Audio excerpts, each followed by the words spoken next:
So we're here at the House of Bacchanal where we're going to be speaking to the Queen of Bacchanal about her plans for Carnival 2018, plans for beyond Carnival 2018, and I'll also try to get her to comment on some of the social issues plaguing our country right now. Yes. So Destra, thank you so much for taking time out of your undoubtedly busy schedule to speak with me.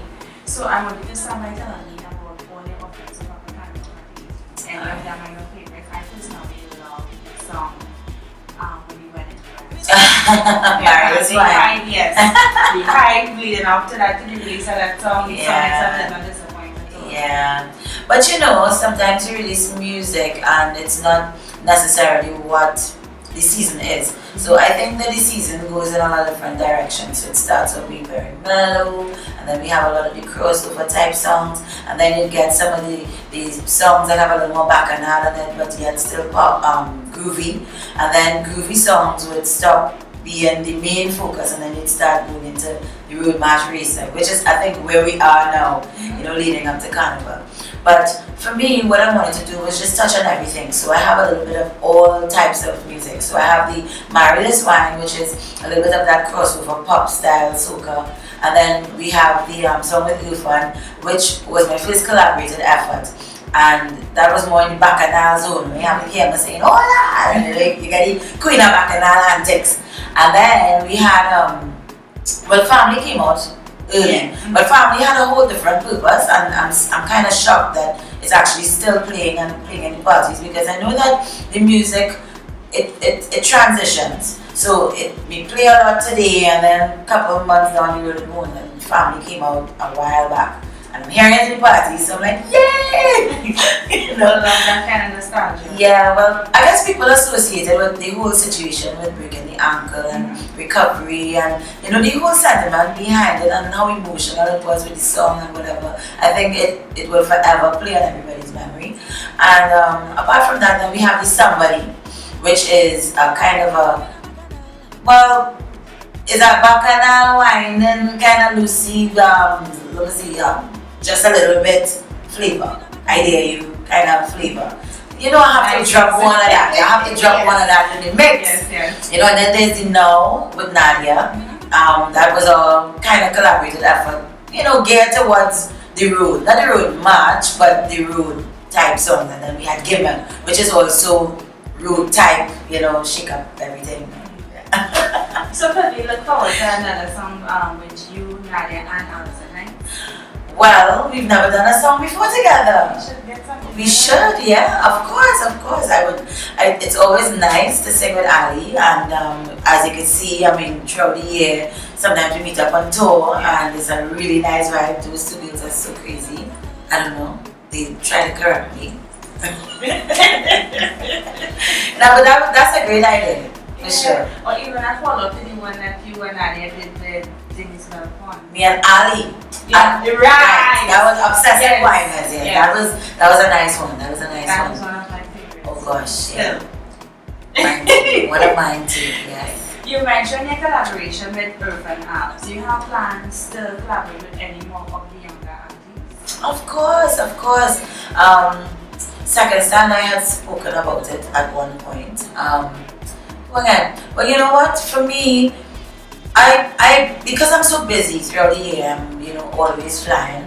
I don't get time to stay and just record unless I stop. So by the time I stop to record, it's because I have a lot of songs already waiting to just go in the studio and knock them off one by one before I leave.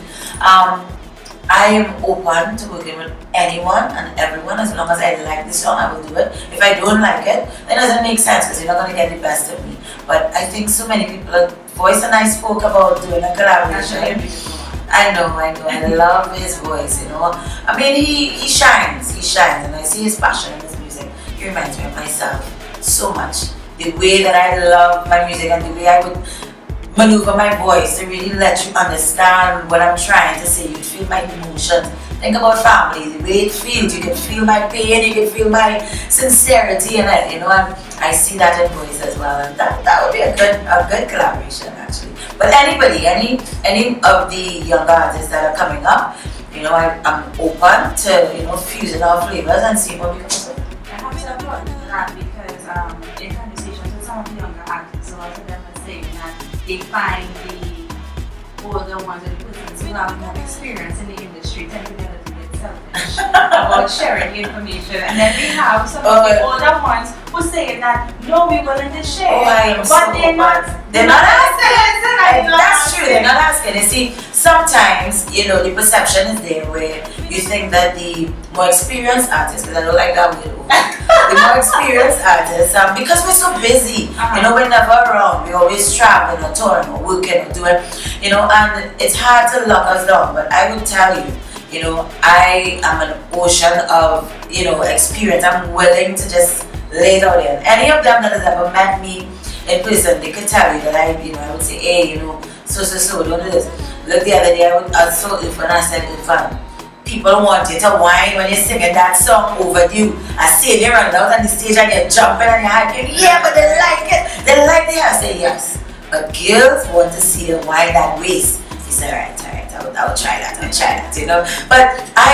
sometimes you look on and you observe, but you're scared to pass on up because you don't want to come across like I know it all, like everything, who you are, So I'm open. If anybody wants to know anything, I'm here to ask, whatever. Just like I would have asked when I was now coming up as well, You said that you see a lot of yourself in boys.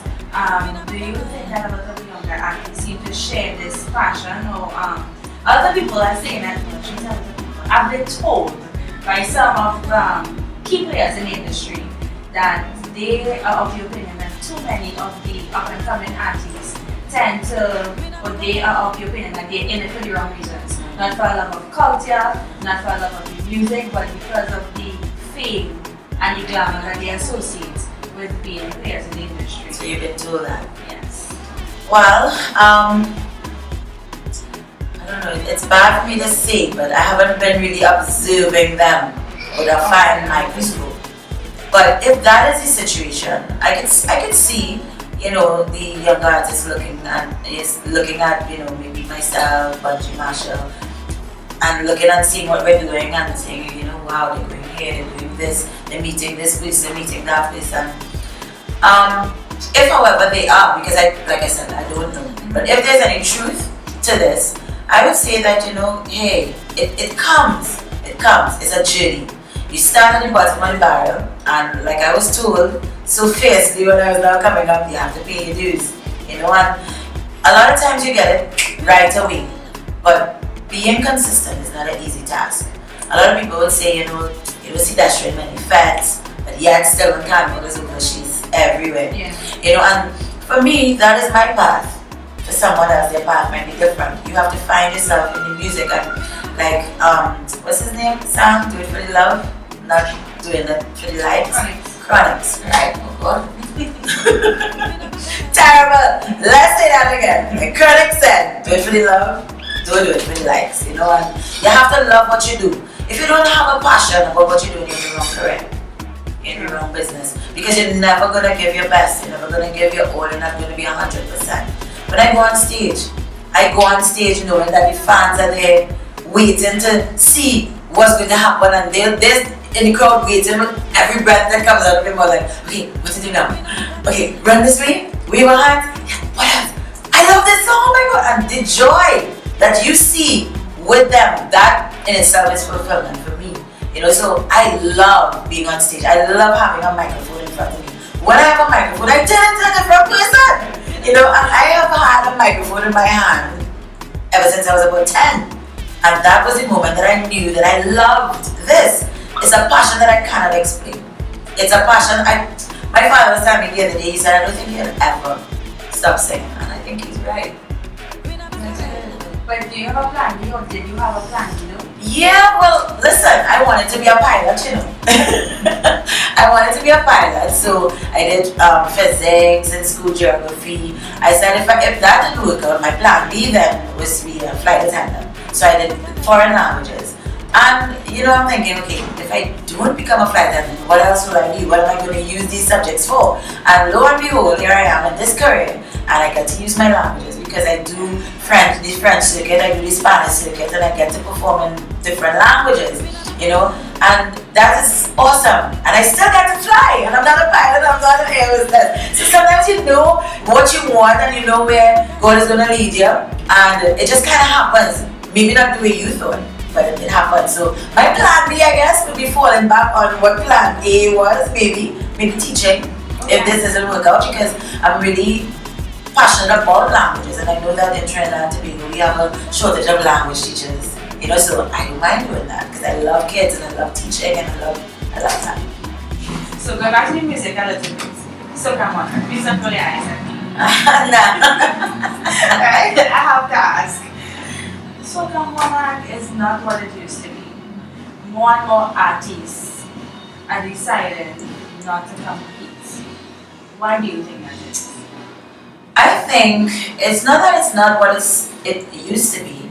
I think it's a turnover, a page turnover.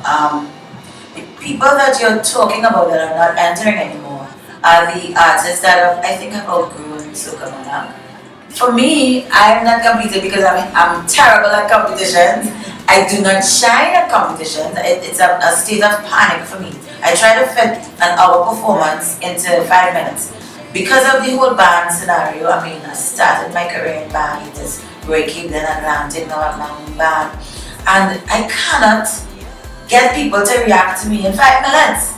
That is for the professionals like I work. I cannot do it. Marshall, I cannot do it. In 5 minutes, I know who I am.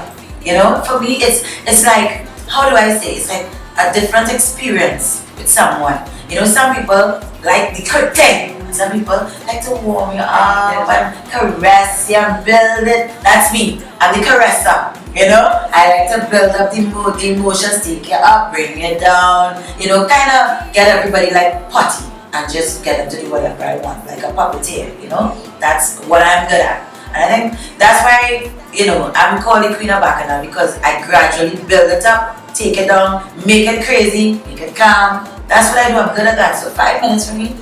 Not working out. Not working out. The last time we spoke, that was for the season last year.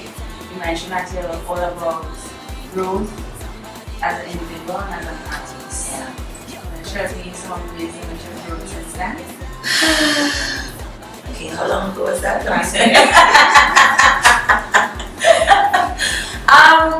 I think year after year, I learned more and more patience. And I think now my career is going hand in hand with the growth of me as a parent. And a lot of the things that I'm learning from being a parent, I kind of incorporated back into my career. That patience, girl, trust me, I need real patience with that girl of mine. Because she has a whole mind of her own and she has me talking. And, oh my God. No, but in your career, you transition and you have to, there's a great level of acceptance of each stage. You know, there was this, if I look back at my career, it started off with me being very timid, coming on stage, not knowing anything, not knowing how to mash up the place, as we say, not knowing how to throw my voice. I lost my voice completely one carnival season. Wow. The year I sang Bonnie and Clyde, I couldn't sing the biggest song of the season, and everybody else was singing it for me. You know, I was tearful because it's like, why? I didn't want to sing. And then coming from that to going through a period where I was in every single fete. You couldn't have a fete without Destra. I wasn't that popular overseas, but I was very popular home. My career started here, then I started to transition out into the world and spread my wings. And you know, it's always growth, like I say. And then you move now to the point where you have younger artists coming up, looking for that space. And it's like the more experienced ones branching off to all different sorts of things. And just like before, where we were dominating, you know, the market, I think what happened, you find the younger ones that are looking on, oh, I want to be like this, I want to be like that. And then when they come now, you make room for them so that they can grow. You know, and it's a passing on and it's a turnover. And for me, I don't mind that because I'm looking at it like I say, the growth is there, it's evident. I'm doing a lot of other stuff overseas, you know, and I'm still doing stuff here. And I do want to even come back and share wisdom or maybe do a school or something or teach, you know, girls to perform and to take the art form seriously, teach them about what it's like. And, you know, like I said before, there's so much I want to pass on, but, you know, the time one and where do I channel it. But I will get to that point. So I think I've grown to that point of maturity where I see myself fully for who I've become and where I'm going next. Right. You know?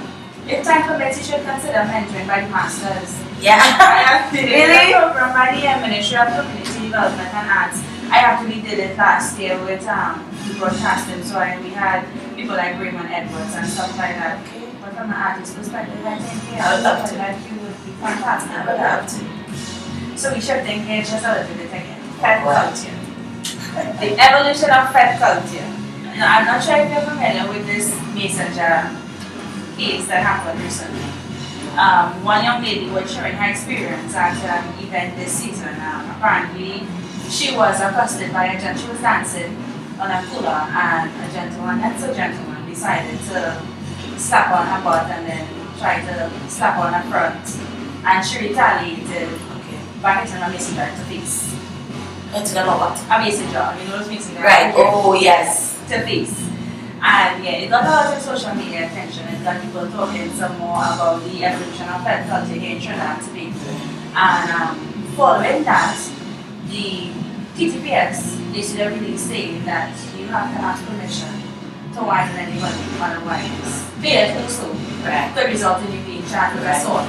And now the men are saying that things like that is going to change people's vibe of carnival. What are your thoughts? The vibe of carnival has already changed, you know, because looking in on our culture here, especially the whole phone era, social media era. Long ago they didn't have used to party with phones. You know, we did not have the luxury to be posting pictures and having camera phones and all these things. So when you come to Fed, you come to Fed. You come with your sneakers, your short pants and your rag in your back pocket, and you listen to your favorite song and you jump and get on bed and be crazy. You leave sweaty, and by carnival Monday and Tuesday you have abs because you sweat and you do so much cardio. It's not like that anymore. You know, a lot of people focus more, artists included. I mean, we are also victims of this. You know, we focus more on how we look at the event so we can post it. You know, and so the fat culture has already changed.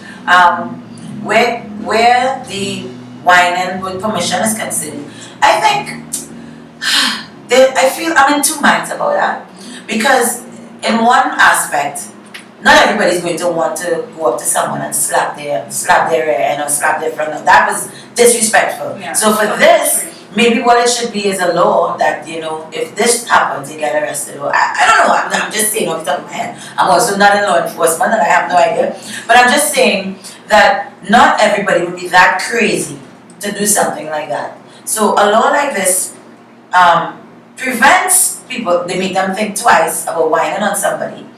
But at the same time, I mean, fat culture again.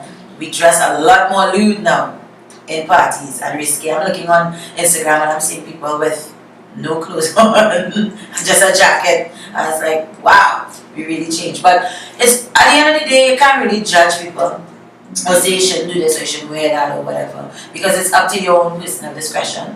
Whatever you feel comfortable with. At the end of the day, I mean, I know we have nudity laws as well to be enforced. So there's such a thin line. Where do we put this line? You know, is it that women should not dress so lewd to encourage certain things, or is it that dress how you want and people should not, you know, they should ask permission? So I'm so bent over backwards about this. But do you think the rules or that govern our behavior at the times of the year, do you think that an exception should be made during carnival time? Oh gosh, I don't know. The exception at carnival. You see, we have so many other things to consider, you know. If I, Destra QOB, say, let's forget the rules at carnival, and somebody goes into a fete and gets raped. Because they'll say, but look, that shows on TV saying XYZ.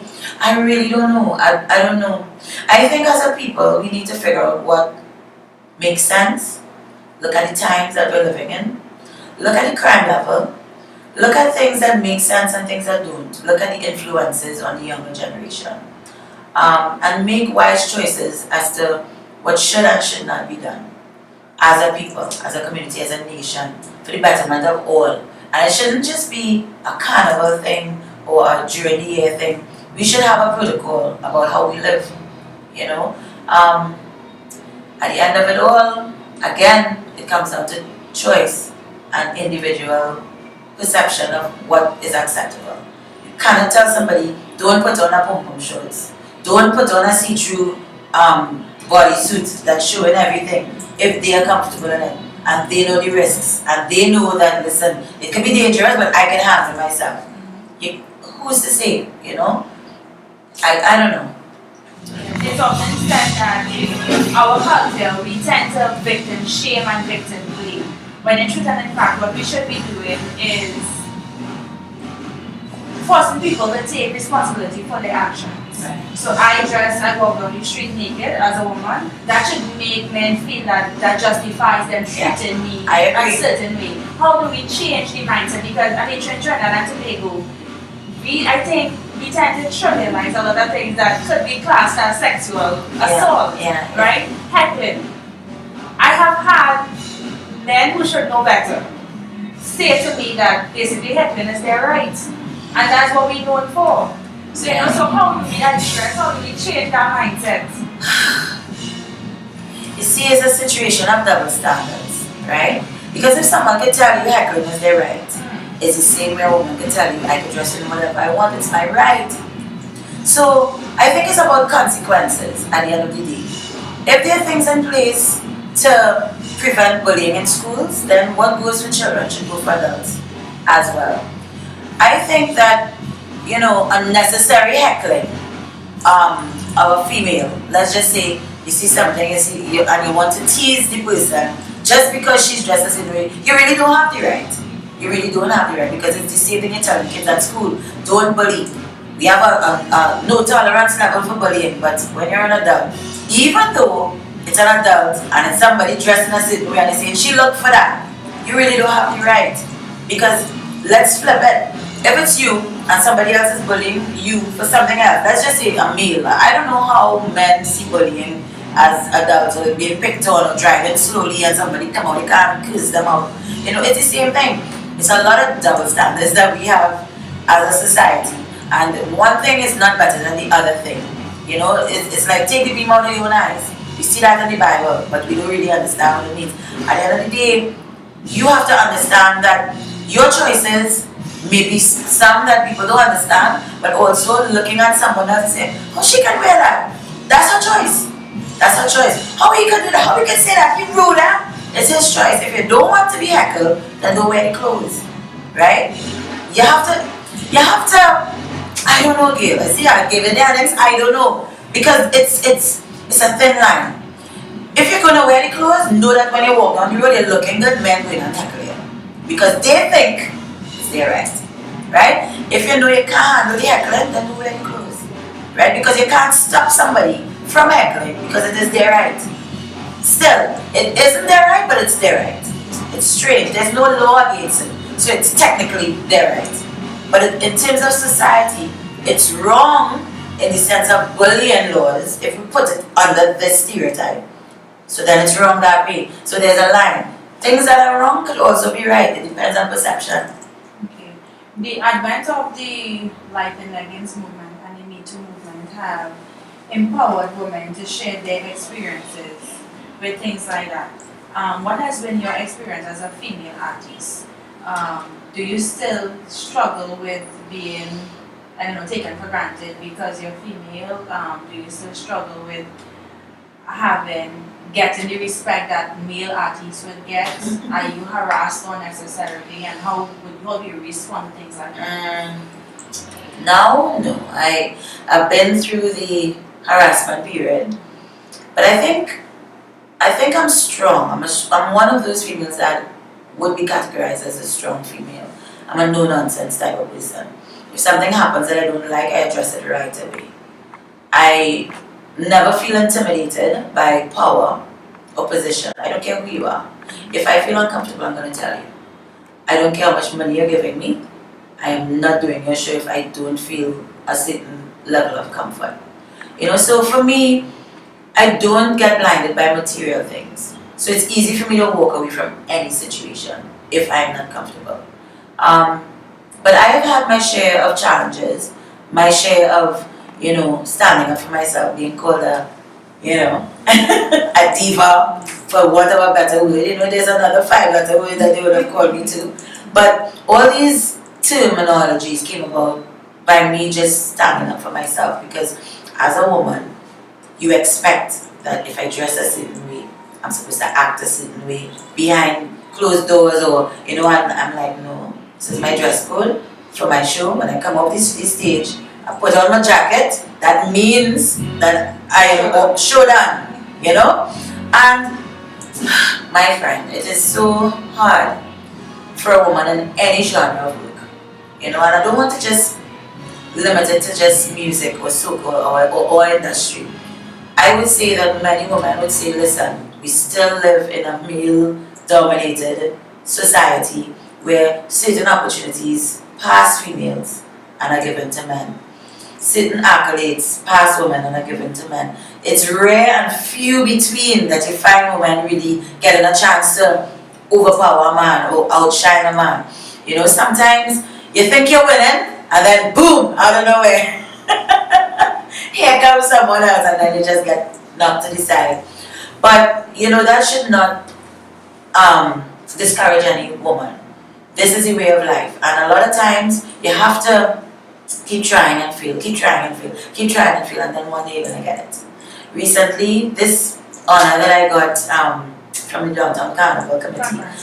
Thanks. But this is something that I never thought that would happen to me, because I've seen it being given to men and men and men and men and men. And when I really think about it, there's so many other men that you could consider that you could give that to before you even give it to one single woman.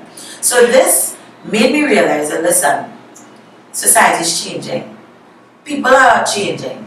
The hard work that you do, sometimes you just need to put on blinders and keep going, and not bellying over, oh God, it's because I was a woman, oh God, you see, if I didn't, sometimes you can't do that. You just have to say, well, alright, better luck next time. Alright, keep going, and just keep going. And before you know it, when you do even expect it, because I really was not expecting this, then somebody will stand and say, it's your turn. Nothing happens before it's time. And whatever is on the interview is there. God already knew before you came into your mother's womb who you're going to be, what you're going to get, how far you're going to go, when you're going to die. Nothing is going to change. The only thing that we have that we can change, because we have the power of choice, our decisions day to day. But at the end of it all, what is for you is for you. And nobody can take that away, and I live by that. Some secrets that you want to spill, what can we expect? Well, unfortunately, this season, I'm not going to be doing a lot of shows because of my ankle. In fact, that's also one of the reasons why I'm not doing my FOB concert this year. So, next year for sure, I should be back in the running. I mean, I'm really trying to be in tip-top shape for all the tours that I have to do coming up, because the tour dates are booking up really fast. Carnival, yes, I've been making a lot of excuses. I can't do this, I can't. And then when you see me on stage, I'm jumping up. But guess what happens? That comes with a really swollen ankle afterwards, and it takes me a while to get back mobile. So, like we're doing QRC Fest this weekend, and we had to do it because it was so great last year. We were already booked from before, So we said, listen, let's honor certain commitments. I'm doing humor. I'm doing a couple other solo things. But not everything. I can't do everything. This year I'm limited, and I'm so mad at myself because I'm seeing everybody everywhere and performing. I'm like, if I was, my foot, it's killing me. I'm gonna have to take precedence right now. Because I want to be back to jumping high and doing what I do best, perfectly. So tell me a bit about your band. How many members? Well, we have 11 members traveling, but on stage we have 5 people, 5 musicians plus myself.